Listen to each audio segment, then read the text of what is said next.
Hello and welcome to our video about the Dacian people and their cultural legacy. Today we will present some of the main ideas and arguments of a fascinating book called Zalmoxis, The Vanishing God by Mircea Eliade, a renowned scholar of religion and mythology. In this book, Eliade explores the history, myths, and symbolism of the Dacians, an ancient people who lived in what is now Romania and other neighboring countries. Through his research and insights, Eliade challenges some common assumptions about the Dacians and sheds light on their distinctive worldview and traditions. To start with, let's answer the question: who were the Dacians? In his book, the author describes the Dacians as a complex and fascinating people, with a rich cultural heritage and a unique way of life. Eliade writes, "The Dacians were a Thracian people who inhabited the territory of present-day Romania, and they were known for their bravery, their military skills, and their fierce resistance against the Roman Empire." The author describes how the Dacians were deeply connected to their land and how their way of life was shaped by their environment.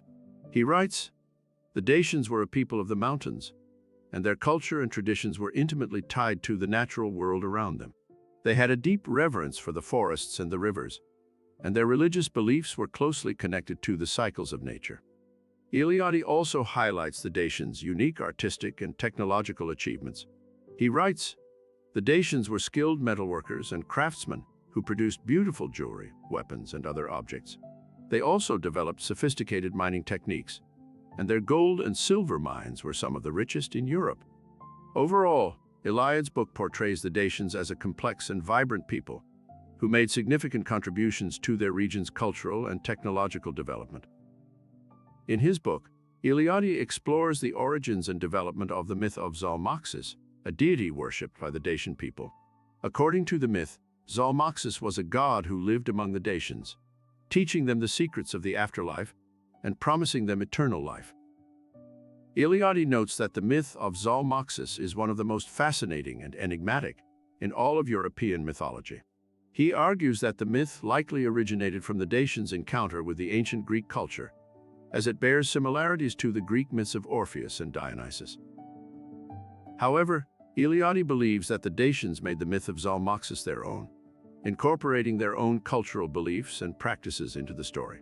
He notes that the myth of Zalmoxis reflects the Dacians' desire for immortality and their belief in the power of the afterlife. One of the key aspects of the myth of Zalmoxis is the story of his disappearance. According to the myth, Zalmoxis built an underground chamber and told the Dacians that he was going to retreat there for 3 years to prepare for eternal life. He then disappeared into the chamber, and the Dacians believed that he had died and gone to the afterlife. Eliade argues that this story reflects the Dacians' belief in the power of the afterlife and their desire for eternal life. He writes, "In the Zalmoxian myth, death is not a definitive end, but rather the beginning of a new life."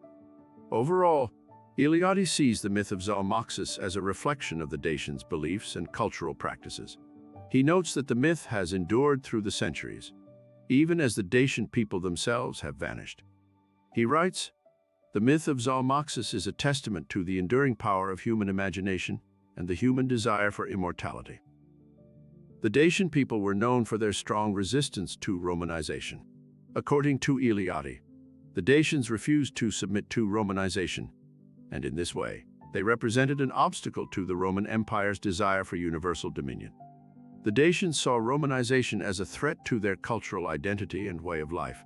Eliade notes that the Dacians were fiercely proud of their freedom and independence, and they did not want to become just another conquered people under Roman rule. One example of the Dacian resistance to Romanization was their refusal to adopt the Latin language.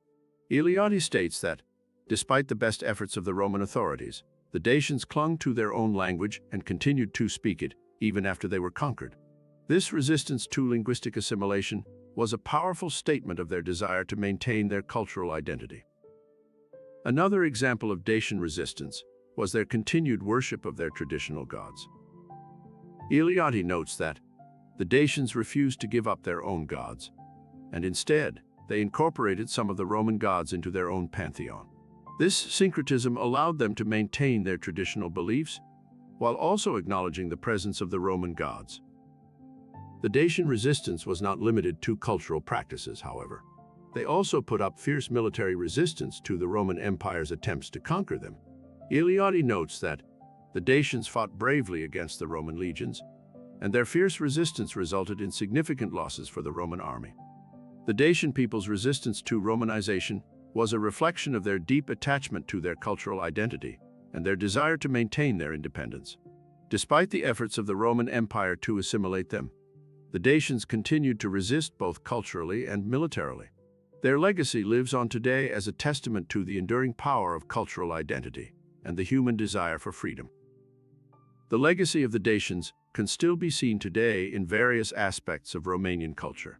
As Eliade notes, the great majority of Romanian historians, philologists, ethnologists, and folklorists have always been convinced that the Dacians are the direct ancestors of the Romanians.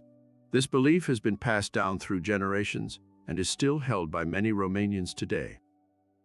One aspect of Dacian culture that has had a lasting impact is their religion. Eliade writes, "The religion of the Dacians was essentially shamanistic, like that of other archaic people. This shamanistic tradition has been passed down through Romanian folklore and can still be seen in traditional Romanian rituals and celebrations." Another lasting legacy of the Dacians is their role in Romania's struggle for independence. As Eliade explains, Romanian historiography, taking its cue from ancient texts, has always insisted that the Dacians never cease to fight against the foreigner, whoever he might be. This spirit of resistance has inspired generations of Romanians to fight for their freedom and independence. Furthermore, the Dacians' military tactics and strategies have also left their mark on Romanian history. Eliade notes, "The Dacians were renowned for their skill in guerrilla warfare. This expertise in guerrilla warfare was utilized during the Romanian War of Independence in the late 19th century. In addition, the Dacian language and its influence on Romanian has also had a lasting impact." Eliade writes, "The Dacian language and its influence on the development of the Romanian language is a fascinating and difficult problem. Despite the challenges in deciphering the Dacian language, its influence on Romanian is undeniable." The legacy of the Dacians can still be seen in various aspects of Romanian culture, from their shamanistic religion to their military tactics and language. Their spirit of resistance and fight for independence continues to inspire generations of Romanians.